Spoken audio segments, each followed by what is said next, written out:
অত্যাচারী ইংরেজ আর রক্তচোষা জমিদাররা এসব ধন তোমাদের কাছ থেকে ছিনিয়ে নিয়ে নিজেদের সম্পদ বাড়িয়েছিল। আমি আবার ওদের কাছ থেকে ছিনিয়ে নিয়ে তোমাদের ফেরত দিলাম।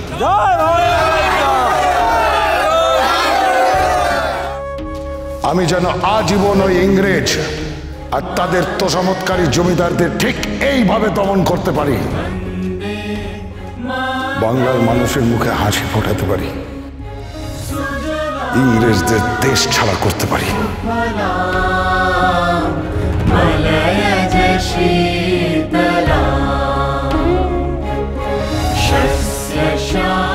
আমার ভারত মাতার ধ্বজা স্বাধীন ভারতে আজীবন যেন ঠিক এইভাবে উঠতে দেখতে পারি।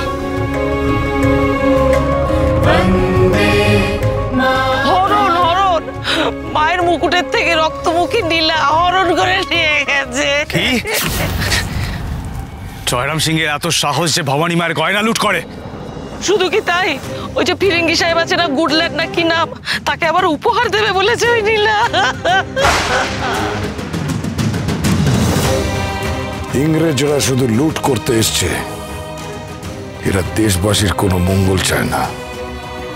আর ওই জমিদাররা খাজনা আদায়ের নামে মানুষের ঘর বাড়ি পোড়ায়, শিশুর পা ধরে আছাড় মারে, যুবকের বুকে বাঁশ ঢুকিয়ে দেয়, মেয়েদের সর্বসমক্ষে ইজ্জত নেয়। এই অসহায় মানুষগুলোকে আমি আমার সঙ্গীদের সঙ্গে রক্ষা করি। মা, তুমি কি পারবে আমার এই পথের পথিক হতে?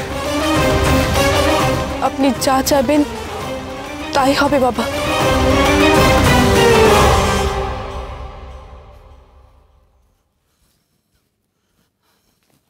ও কুন্দু, কুন্দু কোনো খবর পেলি রে? না গো ঠাকুরন, এখনো কেউ কোনো খবর নিয়ে এলো না। আমি তো সেই তখন থেকে দাঁড়িয়েই আছি। তুমি কোনো চিন্তা করো না, কোনো খবর এলে আমি তোমাকে বলে দেবো। তুমি বারবার ঘর বাইর হও না তো। ঘর বার কি আর সাধে হচ্ছে রে? তুই দেখেছিস বৌমার অবস্থাটা? সেই যে সকাল থেকে ঠাকুর ঘরে হত্যে দিয়ে পড়ে আছে, মুখে জলটুকু পর্যন্ত তোলেনি। ওর মুখের দিকে আমি তাকাতে পারছি না। কোথায় যে গেল ছেলেটা? আমিও যাচ্ছি, দাদাবাবুকে ঠিক খুঁজে বের করব। আপনি একটু শান্ত হন পিসিমা। তোরা সবাই মিলে কি করে আমাকে শান্ত হন শান্ত হন বলছিস বল দেখিনি? কি করে শান্ত হবো আমি? আমার দা ঠাকুর সারা রাত বাড়ি ফেরেনি, কোথায় গেল কে জানে। তোরা এতগুলো মানুষ তাকে খুঁজতে পারছিস না। আমি যাই।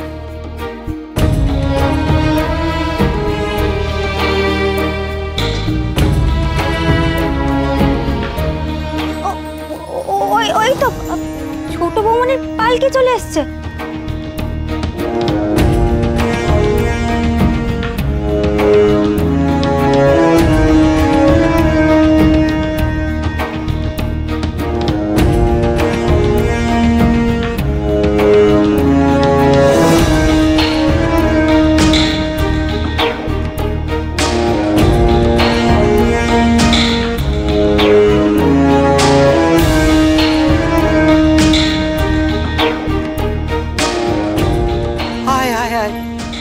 আয় ছোট না বউ, আয়। থাক থাক থাক। উনি এখনো ফেরেননি?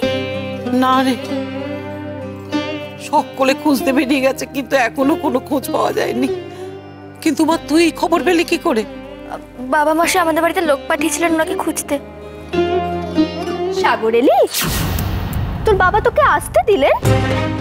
এমন একটা খবর শুনে আমি কি করে ওই বাড়িতে বসে থাকি বলো তো? একটা দিন এই বাড়িতে ছিলাম না, তাতে এত বড় কাণ্ড ঘটে গেল। এখন কি হবে? তুই থাকলে বুঝি তেলাকে আটকাতে পারতিস? এত দেমাগ কেন রে তোর? নয়ন বউ, তোমার মুখে কি একটু ভালো কথা আসে না? এত হিংসে কেন তোমার বুকের মধ্যে? তোমার জন্যে আজকে এই বাড়িতে এত বড় একটা অশান্তি হয়ে গেল। কি দরকার ছিল তোমার? কি দরকার ছিল আমার বড় নাথ বউয়ের শেষ স্মৃতিচিহ্নটুকু মুছে ফেলার? ওভাবে কেন তুমি আগুন ধরিয়ে দিলে? তাতে তোমার জন্যই তো আজকে আমার দা ঠাকুর বাড়ি ছেড়ে বেরিয়ে গেল। হ্যাঁ হ্যাঁ, আমাকেই তো দোষ দেবে, আর তোকে দোষ দেওয়ার নেই না। কাকে দেব? দোষটা দেব কাকে? দোষ করলে তুমি, আর অন্যজনকে আমি দোষ দেব? আমি তো চেষ্টা করেছিলাম যাতে আমার স্বামীর ঘরে মন বসে, তার সেবা যত্ন করে আমি তাকে ভোলাতে চেয়েছিলাম। সেটা আমার দোষ বুঝি? সেটা আমার দোষ? কিন্তু উনি তো সেই এক প্রফুল্ল করে গেলেন। ওকে ছাড়া ওনার মনে আর কাউকে ধরে না। তাতে আমি কি করব? প্রফুল্লকে তো ওনার মন থেকে মুছতে হবে না। কারো স্মৃতির চিহ্ন নষ্ট করলেই তাকে মন থেকে তাড়ানো যায় না। মনের ওপর কারোর হাত চলে না মেস্তিদি। তাও তো আমি চেষ্টা করেছিলাম, কিন্তু কিন্তু প্রফুল্লর ভূত ওনার ঘাট থেকে নামেনি। নইলে মরা মানুষকে নিয়ে কেউ এত আদিক্ষেতা করে? যাবো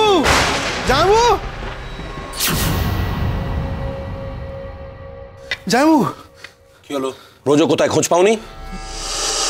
না যাবো, প্রচুর কোনো দেখা পাইনি। হ্যাঁ, কিন্তু একটা খবর পেয়েছি যাবো। কি কি কি কি খবর পেয়েছো? কাল রাতে নদীর ধারে ব্রজকে দেখা গেছে।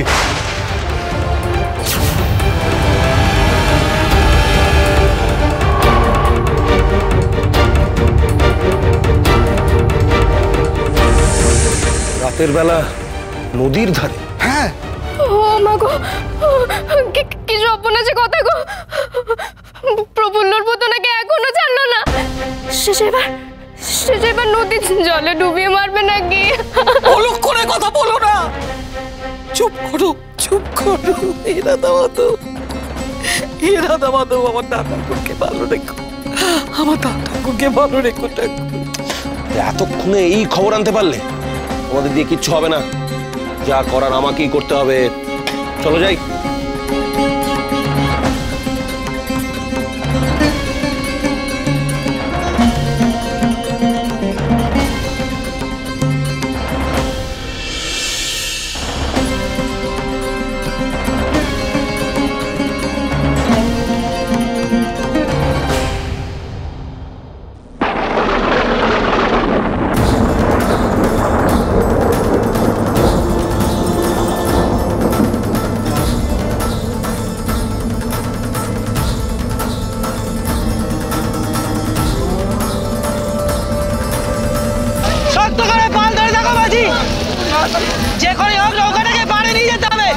এই ঝড়ে নৌকার তাল রাখা যাচ্ছে না কর্তা।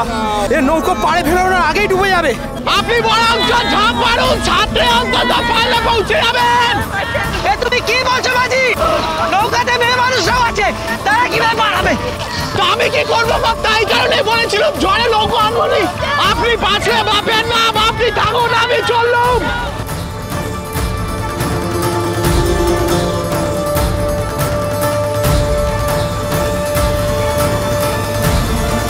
আর কিছু করার নেই, নৌকো ডুববেই।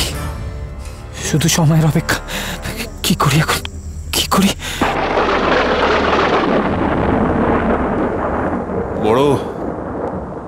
বড় দুর্যোগ আসতে চলেছে কর্তা।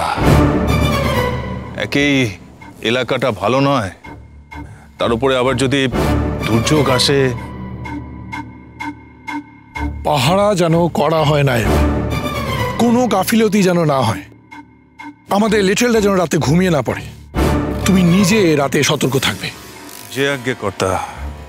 তুমি তো জানো যে আমার কাছে কত অর্থ, কত দামি রত্ন রয়েছে। জানি, আর জানি বলেই তো চিন্তা করছি জমিদার মশাই। এই কাছেই ভবানী পাঠকের ডেরা, আর আপনি কিনা তাদেরই মন্দির থেকে মা ভবানী রক্তমুখী নীলা বসানো মুকুট তুলে এনে তাদেরই ডেরার পাশে শিবির ফেললেন। কর্তা, ওরা যদি পাল্টা আঘাত করে?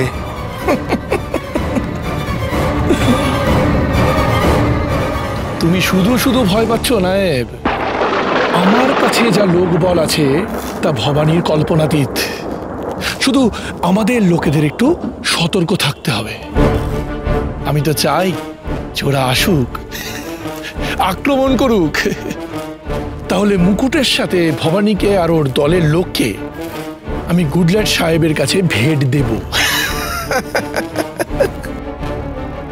তার আশার শেষ নেই। এখন মানে মানে রাতটা কাটলে বাঁচি। কি এত ভাবছো নায়েব? ওই রত্নখচিত মুকুট ফেরত পাবার কোনো সম্ভাবনাই নেই ভবানী পাঠকের। তুমি তো খুব ভালো করে জানো যে ওই মুকুট কে রক্ষা করছে। তাই মুকুটে হাত দেওয়া তো দূরস্থ, ধারে কাছে কেউ এলেই না তার মৃত্যু নিশ্চিত। তা বটে, ওখানে ঢুকে মুকুট নেবার ক্ষমতা কারো হবে না।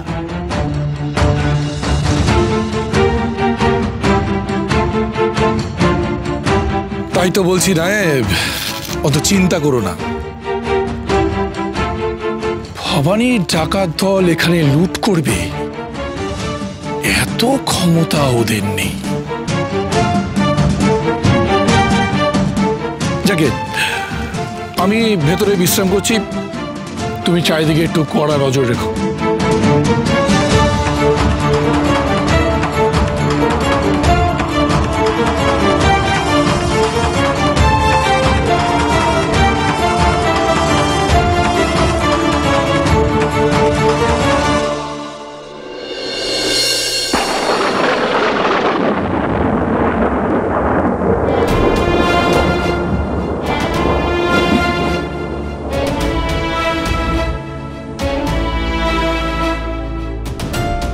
ঠাকুর, ঠাকুর তুমি আমার ব্রজকে ফিরিয়ে দাও ঠাকুর।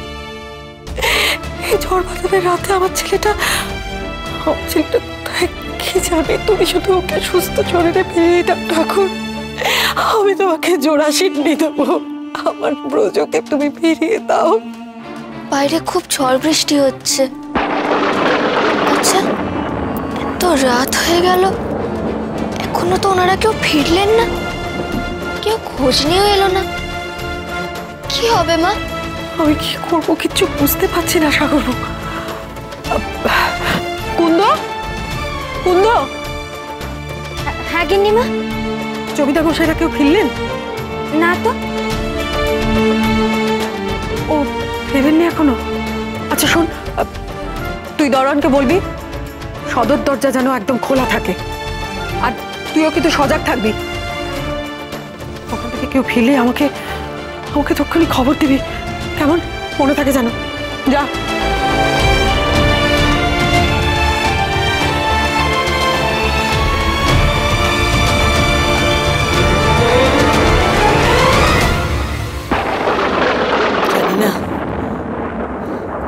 জানি না রাধা মাধব কিসের পরীক্ষা নিচ্ছেন। এত শান্তি সত্যায়ন করা হচ্ছে, এত পুজো আচ্ছা, কিন্তু কুপ্রভাব তো কিছুতেই যাচ্ছে না। প্রত্যেক দিন অশান্তি, দুর্ঘটনা বেড়েই চলেছে। যবে থেকে আমার বড় নাত বউটা বাড়ি থেকে চলে গেছে, তবে থেকে বাড়িতে শান্তি নেই, কিচ্ছু হবে না। বাড়ির লক্ষ্মীকে এইভাবে বাড়ি থেকে তাড়ানো হয়েছে, তার তো একটা কুপ্রভাব পড়বেই। থাক না পিসিমা, এখন ওসব পুরনো কথা থাক না। আমি যে এখন শুধু আমার ছেলেটার জন্য ভেবে সারা হয়ে যাচ্ছে। আচ্ছা মা, আপনি কি আর কাউকে খোঁজ করতে পাঠাবেন?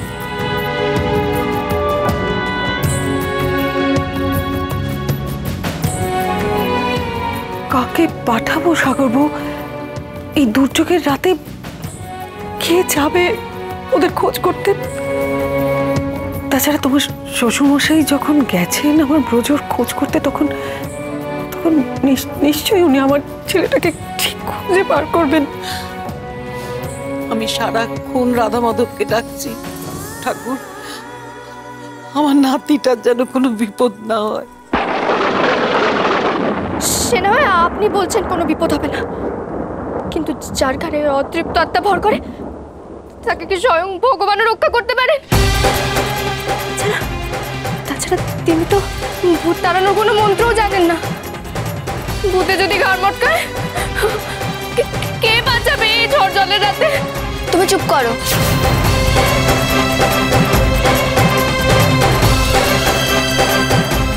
একদম চুপ করো, আর একটা বাজে কথা তুমি বলবে না। আচ্ছা, কিন্তু তোমার স্বামী, তোমার মুখে কি কখনো কোনো ভালো কথা আসে না? আর একটা কথা শুনে রাখো, ওসব ভূত কিচ্ছু না। উনি এই বাড়ি ছেড়ে চলে গেছেন শুধুমাত্র তোমার জ্বালায়।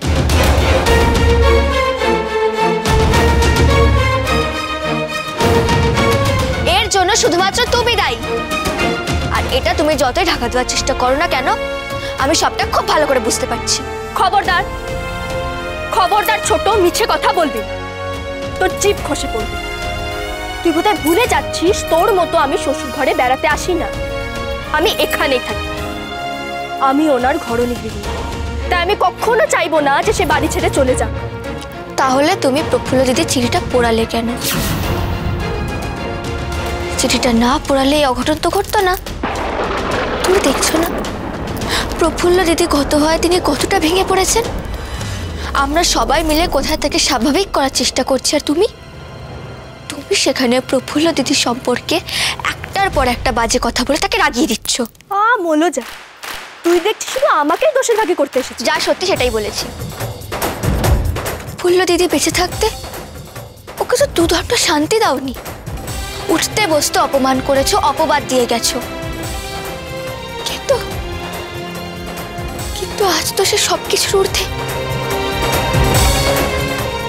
আজ অন্তত তাকে অপবাদ দেওয়াটা বন্ধ করো।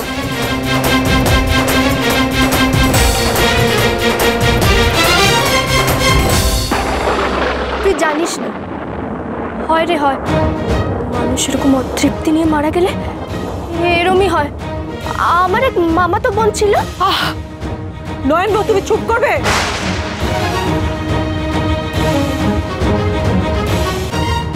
তোমার এইসব কথা শুনতে আমার মোটেই ভালো লাগছে না। আপনিও আমাকে দোষের ভাগে করছেন। হায় রে আমার পোড়া কপাল, এবারে তো শুধু লাথি ঝাঁটাকেই থাকতে হবে, যখন আমার কোনো দোষই নেই। তোমার কোনো দোষ নেই, তোমার কোনো দোষ নেই, তাই না? তুমি শান্তি দিয়েছো আমার দাদু ভাইকে? কোনোদিনও কোনোদিনও তাকে কাছে টেনে নিয়েছো? দুটো সুখের কথা বলেছো? বলনি। সারাক্ষণ খালি ওই বড় দিদির নামে তার কান ভাঙিয়ে ভাঙিয়ে তার মনটাকে আরো অশান্ত করে তুলেছ। আর এখন ঘরণী গৃহিণী এই সমস্ত বলে দাবি করছো। চুপ করুন আপনারা, দয়া করে চুপ করুন। আমার এই সময় এরকম কোনো কথা শুনতে ভালো লাগছে না। নয়ন বউ, তুমি এখানে দাঁড়িয়ে থেকো না, যাও নিজের ঘরে যাও।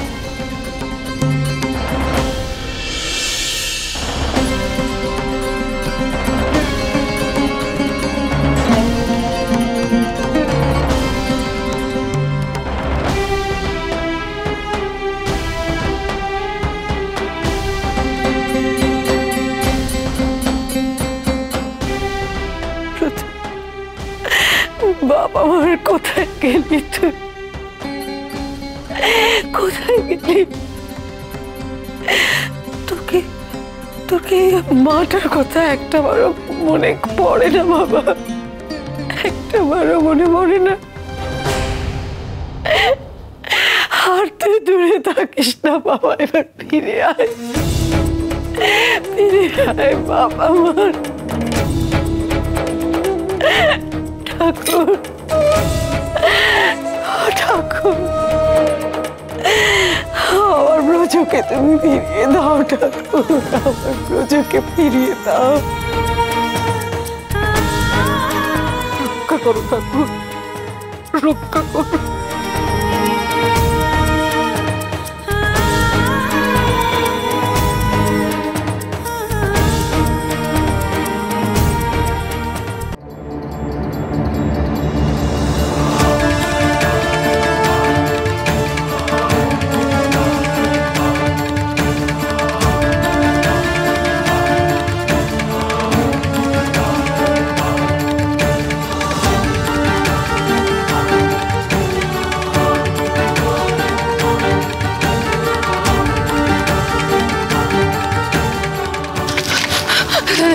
দেখো সর্দার, কাউকে কাউকে যেন প্রাণে মেরো না। আর জমিদার মশাই, আপনি মা ভবানীর মুকুট চুরি করে মহা পাপ কাজ করেছেন, সেটা এক্ষুনি ফেরত দিন। আমাদের আপনাদের শক্তিতে আমাদের আটকাতে পারবেন না, আর মিছে রক্তপাত হবে। আর মুকুট ফেরত না দিলে হানাহানি বন্ধ হবে না। নিষেধ! দেশে এই মেয়েটার মাথা খারাপ হয়ে গেছে। ও খালি হাতে লড়াই ময়দানে এসছে। ও কি চাইছে?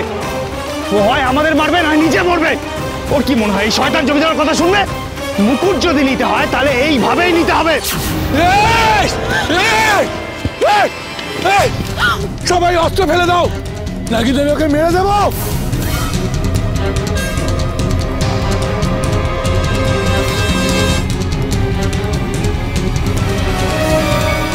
দাঁড়াও সর্দার, ও আজকে নিজের শক্তি সাহসে বাঁচবে, নয়তো মরবে। এটাই ওর পরীক্ষা। কি হলো দস্যু ভবানীর দল? তোমরা কি আমার কথা শুনতে পাচ্ছ না? তোমরা অস্ত্র ফেলে আত্মসমর্পণ করো, নাহলে কিন্তু ও মরবে। বলো তোমরা কি করবে, বলো বলো।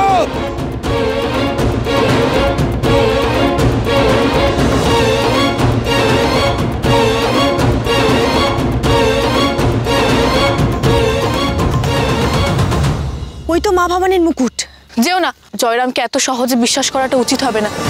আমার মন বলছে এটা একটা ফাঁদ, আর এই তাঁবুর মধ্যে আমি একটা কেমন গন্ধ পাচ্ছি। তোমার সাহস এর মধ্যে উবে গেল নাকি? কাউকে যেতে হবে না, আমি গিয়ে নিয়ে আসছি।